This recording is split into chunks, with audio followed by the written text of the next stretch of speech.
Hey, good day everyone. This is State Representative Brad Halbrook coming to you from Hamilton County Coal. We're on a 2-day energy tour across central and southern Illinois. I'm here with my colleagues, Chris Miller from Oakland and Dan Caulkins from Decatur. We're just touring the high-end energy sites and different things that are going on around the state.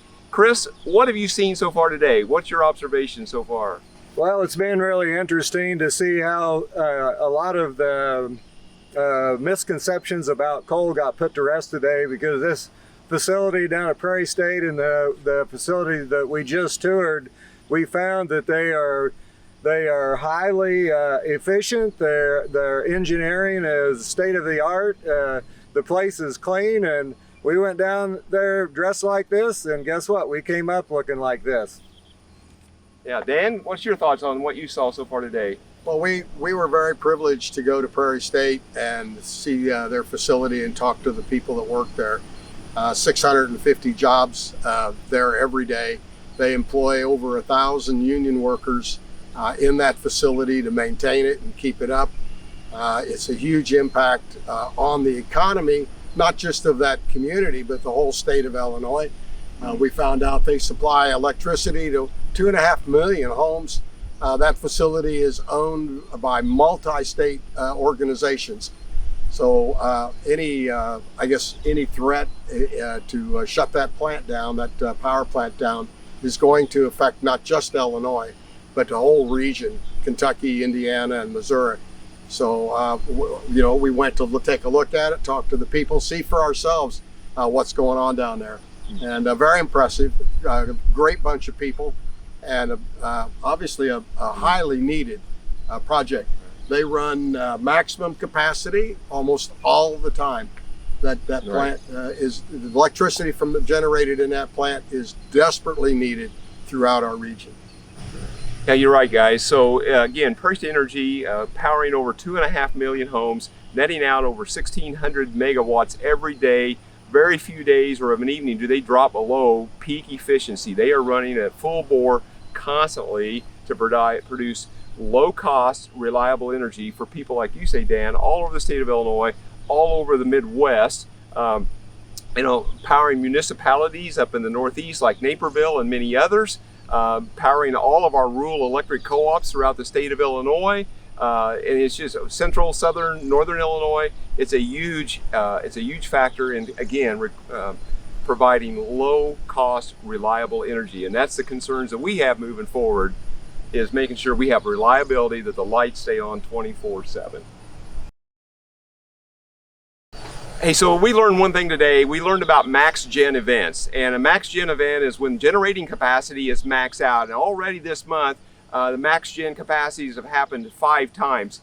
Dan, what have we learned about these max gen events? What happens to a coal producer here like these guys that are mining coal? Right here, this particular factory has been told to throttle back their electric usage 5 times this month, because the power plant, which happens to be in Indiana, has not had the capacity to meet the demand. So they go to our industrial users, ask them to throttle down, slow down their production, slow down their use of energy, so that energy can be distributed to the consumers, so that people's homes, air conditioners, refrigerators don't get browned out. So here we stand talking about shutting down power generators, shutting down nuclear, shutting down coal, shutting down our gas generators, and we don't have enough energy today. And there's no way that a windmill or a solar system is going to replace the energy that's being generated. This is a completely 180 degrees out of what we should be doing. We should be building more capacity. We should be building more generating capacity to meet the demands of a growing state. If we want to grow this economy, we need to have a reliable, cheap source of energy. Chris, today we also learned about it takes tens of thousands of acres, hundreds of thousands of acres of solar and wind production to equal what that plant does over there at Marissa. Any thoughts about that, and to pile on with what Dan said? Well, I think a couple of things is that the very idea that we're trying to help our ecosystem is actually destroying our ecosystem. Because when you think about it, I'm an American farmer, and And some of the things that, there's a lot of things, you know, we have a great designer, and he created natural life cycles. And right now, CO2 is necessary for plant growth and plant development. And I know one of the things that we do as farmers is we grow things. And when we grow things, this green corn that you see growing in the fields, it takes CO2 and it converts it to oxygen, which gives us the breath of life. And I think the idea, another thing too, is sulfur occurred in the atmosphere naturally, and our corn plants and our bean plants and all the things we grew need sulfur to reach maximum production. And what we used to get for free, because of the radical environmental attacks on agriculture, we now have to spend $5 or $6 an acre buying sulfur, putting it in our fertilizer mix so we can feed a growing world and produce food sources to stimulate and grow our economy.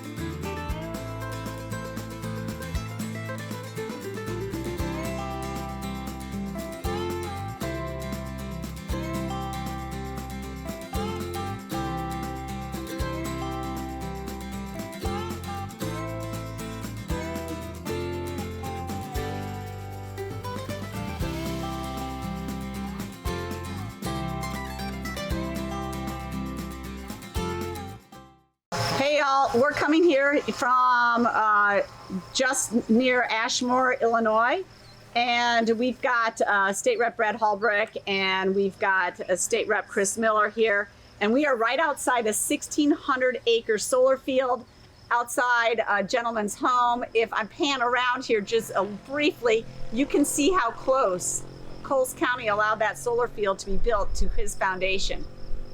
It's an incredible intrusion, I believe, on personal property rights. And here to talk to us more about it are Brad Halbrook and Chris Miller. Go ahead, gentlemen. Hey, good morning, everyone. State Representative Brad Halbrook in eastern Coles County here, just east of Ashmore, Illinois. If you can see to my right over here is this huge, the beginnings of a 1,600-acre solar field that is expected to generate 200 megawatts when it's live. Of course, we know that it's probably not going to generate near that many megawatts of a night, and when the sun's behind. That's the issue.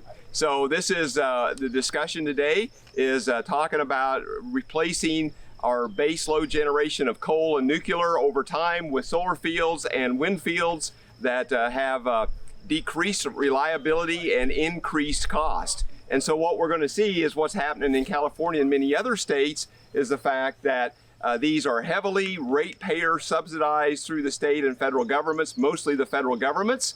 They are huge, hopefully the plan is from the developers to be huge real estate tax incentives. However, we're not so sure on these solar fields that the facility has a taxing assessment yet, but we know that the land would move from agricultural into more of a commercial or an industrial tax rate, but we're not sure about the facilities, so that's important to this discussion.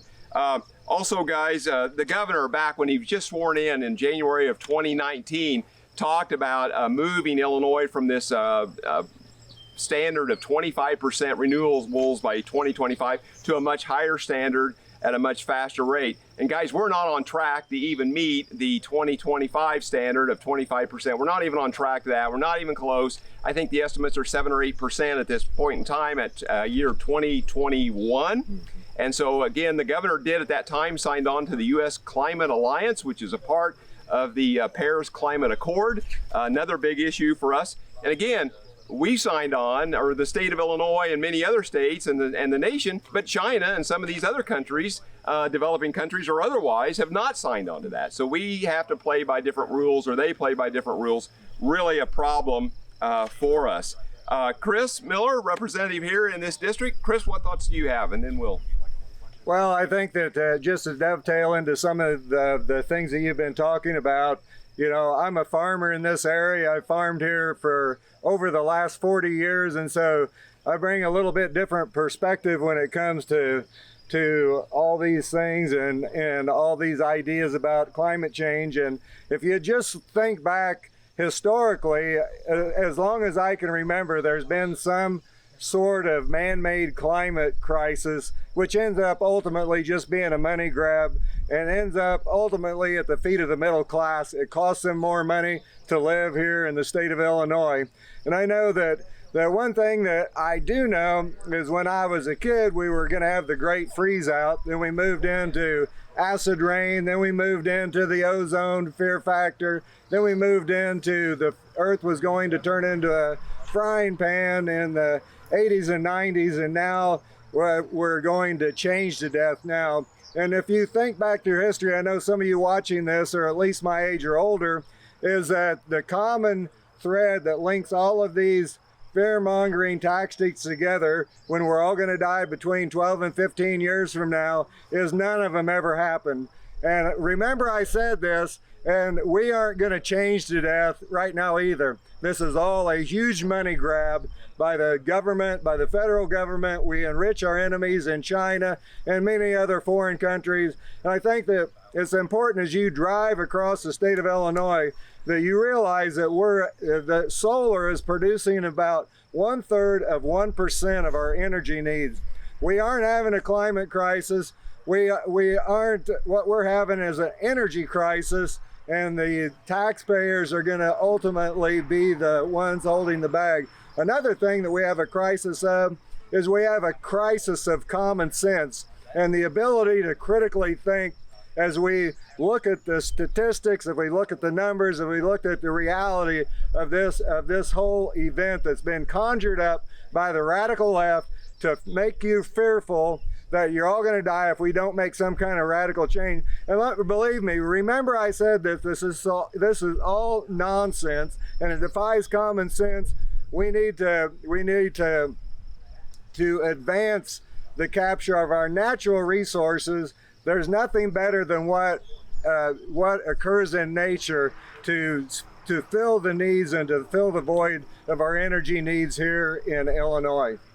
Can I interject here just a little bit? We just talked to the homeowner here, and he talked specifically about some of the problems with this. First of all, when we look at the property, we see it's extremely close, 67 feet from his foundation to the fence. He talked about the additional issue of glare. Can you go a little bit more into that? Plus, he discussed to some detail what he knows of the contract that was signed with the farmer who now doesn't have to farm his 1,600 acres. Instead, he sits back and collects a lot of money with an escalator every year. Can you guys give us a little bit more detail about that? Yeah, so to the point about the solar installation, these panels rotate on a steel-on-steel axis. There's no bearings. Typically, anytime in anything, whether it's industrial or agricultural, an automobile, anytime you have steel-on-steel situation, you've got a bearing there to reduce wear, and there's no bearings here whatsoever. Now, again, these don't spin at the rate of a high-speed axle, but again, over time, that's going to cause some issues with noise and the like. Who knows whether it'll bind up, whatever the case might be, but it's going to continue to get noisier and noisier as we go on. Chris, do you want to speak into any of the other? Well, I know that another caveat is that, this area is famous for production agriculture, and we have some of the greatest farm ground in the world, and we're replacing our ability to produce food for a growing world need of food, and we're replacing them with solar panels. And I think another caveat is just when we think about, we toured Prairie State yesterday, and they're hell bent on shutting that place down, and it will take 143,000 acres of solar panels to replace the energy needs produced by that one plant. And to put it in perspective, those acres have the capability of producing about 30 million bushels of corn. Now think about that. 30 million bushels of corn that are not in the food chain, not to be utilized by feeding cattle, by feeding hogs. When you think about that, those bushels of corn will feed approximately 3.5 to 4 million head of hogs to be processed to feed America. And so when you take all those things into consideration, it's really problematic if they continue the onslaught of turning productive farm ground into solar panels to produce energy that would be more efficiently and more effectively produced by using fossil fuels to do that. Yeah, excellent points, Chris. Yeah, and again, as we kind of close this down and wrap this up, you know, the zoning standards are non-existent in this county. I'm not sure that this being 67 foot from this gentleman's foundation, whether that helps or hurts their property values if they ever to go to resell their home or not. I'm really not sure how that affects them. But again, what's really important in this discussion is a decommissioning plan. What's going to happen to these panels when they reach their useful life? Can they be landfilled? Can they be recycled? What is the status of that? And that's things that we need to know as we move forward in this discussion. So again, you know, 200 megawatts when it's up and running during daylight hours. Of course, it's not going to be at max 200 megawatts all day long. Again, this is 1,600 acres. So here we have a site that has 200 megawatts versus the Prairie State Energy Complex that has 1,600 megawatts. So just on just half of the acreage that this place has, producing many more times energy than what we have here. It's just staggering, the differences. And again, what we think is going to happen is reliability is going to go down and costs are going to go up. This is important to everybody out there that plugs anything into the wall. You got to be aware of this current situation here that's coming down the pike at a rather high rate of speed in the state of Illinois.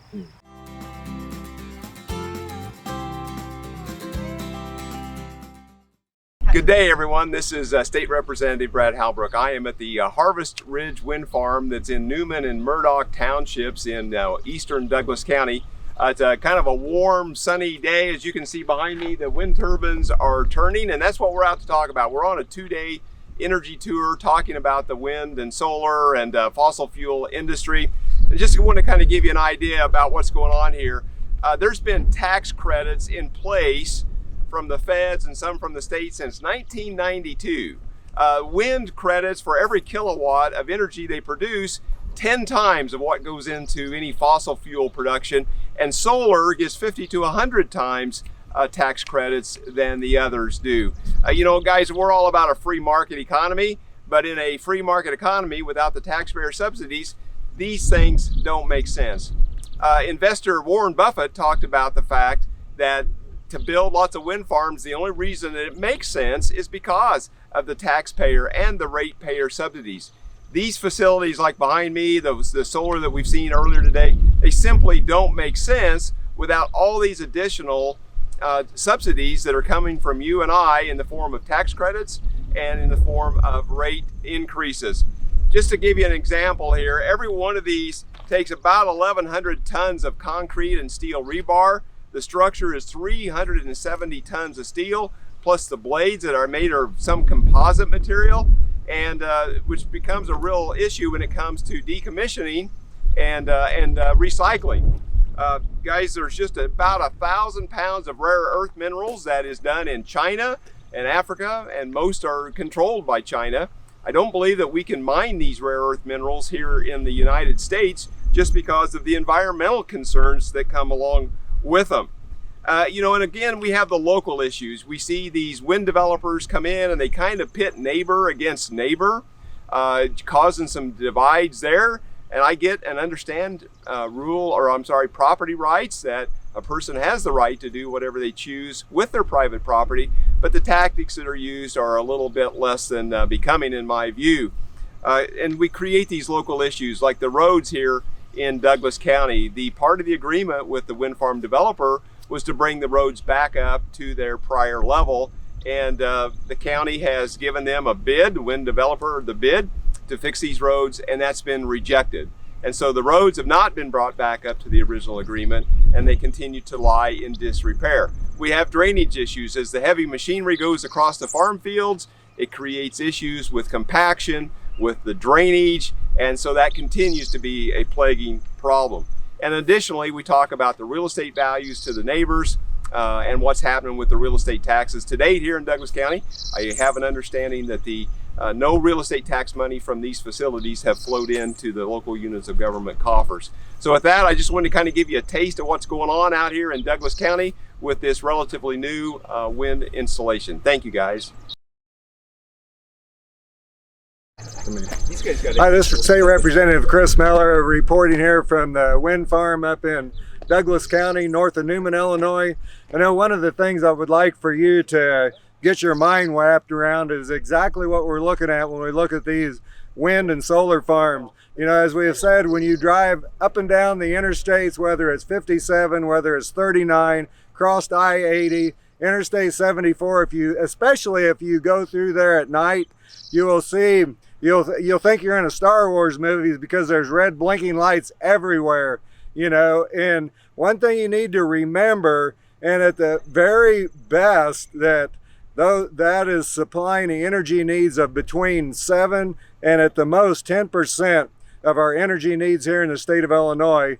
And so the next time you're driving up and down the interstate at night, make sure that you pay attention and understand that that's not even close, even remotely close to the amount of energy we need to keep us powered up, keep us from having blackouts and brownouts, to keep everybody safe. And so just keep that in mind when you do that. Thank you.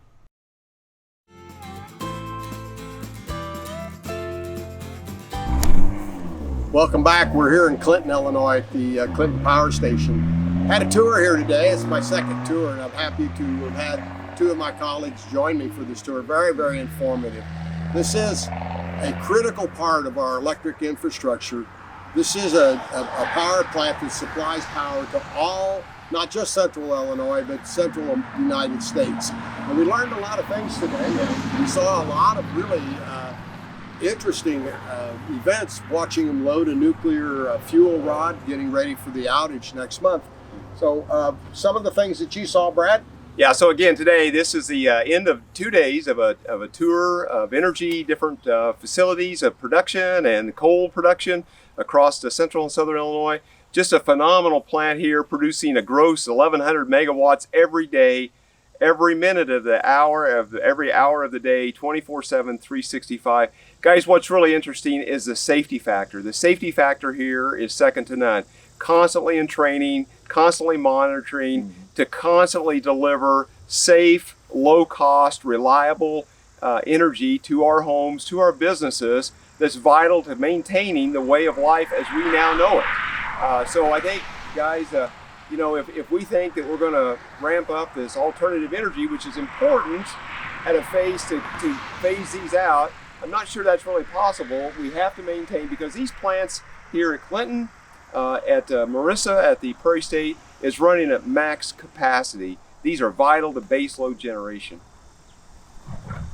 Well, I know that it's been real interesting to be on this energy tour the last couple of days, and to be honest with you, that we have an energy crisis here in the state of Illinois as we try to shut down coal-fired plants, etc. And one thing that we've learned is all of these plants are operating at maximum capacity, and the idea of reducing any of our energy output is just ludicrous. And if politicians tell you that we can do this and turn Illinois green by 2050, I want you to know right here first that these people are lying to you. They are lying to you, and don't believe what they're saying. If they do anything to try to affect the flow of power, it's going to cost you more money. It's going to radically affect the middle class, which it always does, and we're going to be paying the freight if they do this. And so make sure that you stay in touch with your politicians. Right now they're meeting behind closed doors with special interest groups, trying to cut a deal, and ultimately you're going to pay the price in the end. And that's a very important point, Chris. You know, this is an opportunity for us to see this nuclear plant, the coal-fired plant, the solar plant, the wind plant. You know, we're for all of the above. I think that we understand that Illinois, in order to provide a stable and an affordable electricity to make this work for everyone, for you at home, for the companies that are here and companies that want to come here, we have to be able to provide the energy that they need for their processes. And we need all of the above. We've seen it yesterday and today. We're not producing enough electricity in Illinois to meet our basic needs. So yes, let's expand these needs, but let's not be short-sighted. Let's not cut some deal, special interest groups and lobbyists. Let's do the right thing. And for our contemporaries in Springfield, members of the House and the Senate, we'd like you to come and see this. Come see what we've seen. I invite every one of you, call me, get in touch with me. We can do this tour every other week. That's not a problem. You need to come and see what's going on in your energy production field.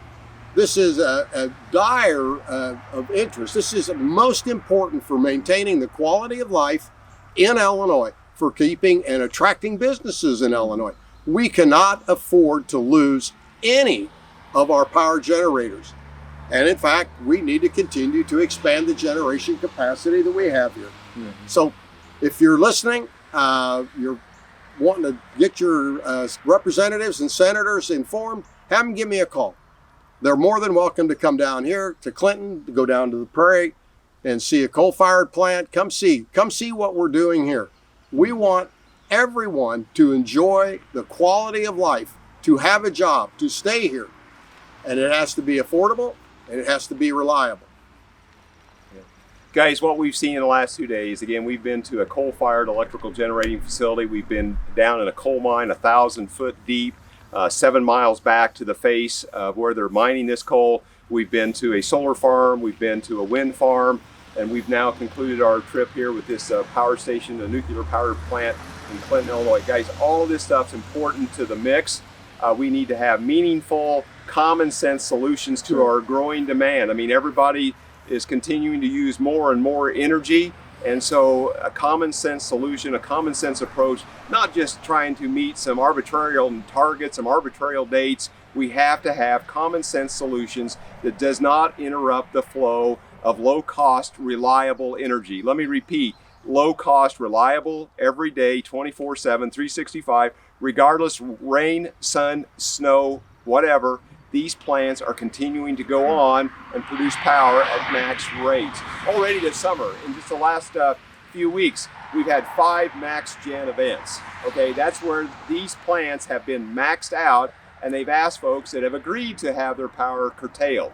Okay, if we switch at a rapid rate to alternative sources and begin to shutter these facilities, those generation events are going to be more and more of an issue. Again, I side with Dan and others here. Guys, I invite my colleagues, you guys in both chambers, both sides of the aisle, get a hold of us so we can get you in these facilities and see what we're seeing. Talk to the faces that are making this thing happen every day of the week. Yeah, I'd like to reiterate what Brad and Dan commented on. It's important to make your decisions based on knowledge, and I challenge you to challenge all of the paradigms that you have in your mind about nuclear, about gas, about coal, and go and tour these plants. And I can promise you, I guarantee you that after you take time to educate yourself, that you're going to change your attitude about all of these energy sources, and you are going to be an advocate for all of the above energy sources to help fuel Illinois for a better and brighter future.